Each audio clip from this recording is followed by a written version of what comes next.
Hey folks, Brian here. I wanted to take this time up front before the episode really gets going to mention that this episode was completed a long time before recent events and tragedies transpired.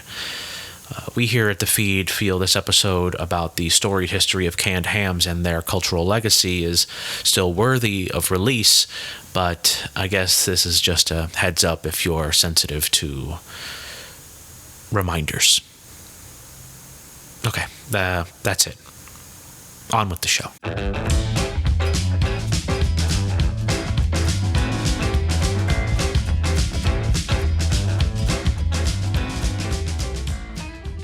Folks, I'm going to be honest with you. Canned hams have always creeped me out. There's just something about a whole slab of unrefrigerated ham floating in a cloudy liquid in a tin can with one of those pull-tab taps that's just never sat right with me. Same goes for Spam and deviled ham. Give me a can of sardines and I will go to town on them. Hand me a tinned pig and I will make sure your body is never found. Today on the feed, I've decided to change that. We're exploring the world of canned hams to find out why some people find them so delicious that they've become indispensable in some regional and cultural cuisines. And maybe, just maybe, I can learn to love their taste too. The story of canned ham begins with the Great Depression. People needed cheap food, and at the same time, American meatpacking giant Hormel had a surplus of pork shoulder to unload. Today, we use pork shoulder in all kinds of recipes, but back then it just wasn't as popular. Thus, canned ham was born, and soon found a niche in 1930s households as a convenient source of protein that didn't take up valuable refrigerator space. But it still took up a sizable chunk of space in the cupboard. That's when J. Hormel, the son of Hormel's founder George, downsized the portion to smaller 12-ounce cans of what he called spiced ham, or, as it would become better known, Spam. Okay, so right off the bat, I would like to apologize for the mere mention of Hormel. When we were prepping this episode, there was just no way to know that J. Hormel had canned his father George just before his death in 1946 to, quote, preserve his genius for future generations. I'm sorry if this stirs memories of George's can rupturing and releasing a toxic gas that caused a mass evacuation of Austin, Minnesota, home of Hormel's corporate headquarters, just 2 months ago. Government officials say there may never be a point where the citizens of Austin stop smelling like spoiled ham. Some are even suggesting it's altering their DNA, forever making them smell like the hammed corpse of a ham billionaire.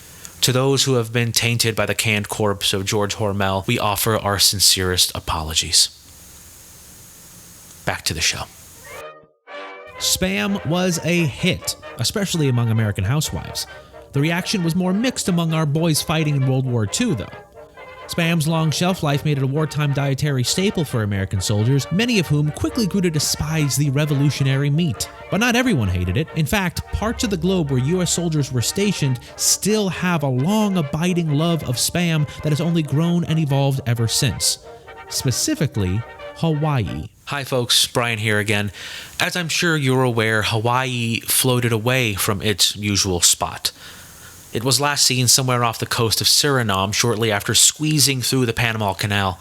Researchers think it has something to do with the state's need to get up and stretch its legs a little after being in one spot for so long, while others contend that the state was just lonely all the way out there in the Pacific.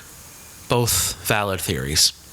I know many of you had friends and family in Hawaii who haven't been seen or heard of in months. I apologize if the topic of Hawaii brings up bad feelings. There's just no way we could have known that a landmass was prone to wanderlust. I'm sorry. Anyway, back to the show. Spam sushi, Spam fried rice, Spam and eggs for breakfast. Spam and Hawaii were a match made in heaven. The luncheon meat had found a whole new fan base among native Hawaiians and newly arriving Japanese immigrants whose designation as a security threat at the time meant they weren't allowed to obtain fishing licenses. As fish came off household menus, Spam swooped in to provide families with the affordable protein they needed. I forgot that fish can talk now. Oh, God. Yeah, that's a big one.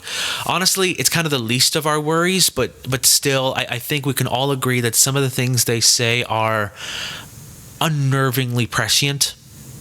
it wasn't the consensus among the fish at the time, but we still should have listened when that vocal minority was warning us about the wanderlust of Hawaii. We thought they were just crazy. We should have listened. This is the last apology. I'm sorry. Now we take you to the conclusion of the episode.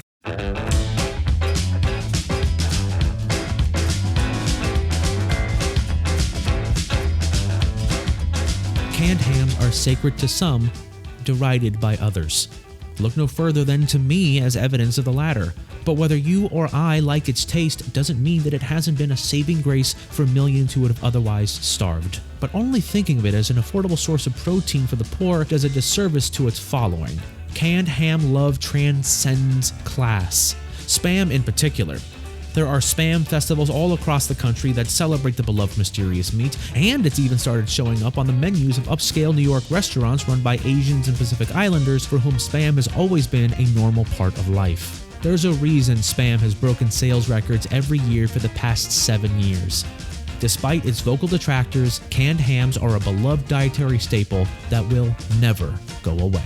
I'm so sorry. I just got word that due to a processing failure at the Hormel factory, cans of Spam are exploding en masse across the country right now. Experts are saying the mess is going to take months, if not years, to clean from the various cracks and crevices in which it has embedded itself. They're saying that some of it may not be cleaned out before it spoils, which will most certainly lead to at least a few deaths.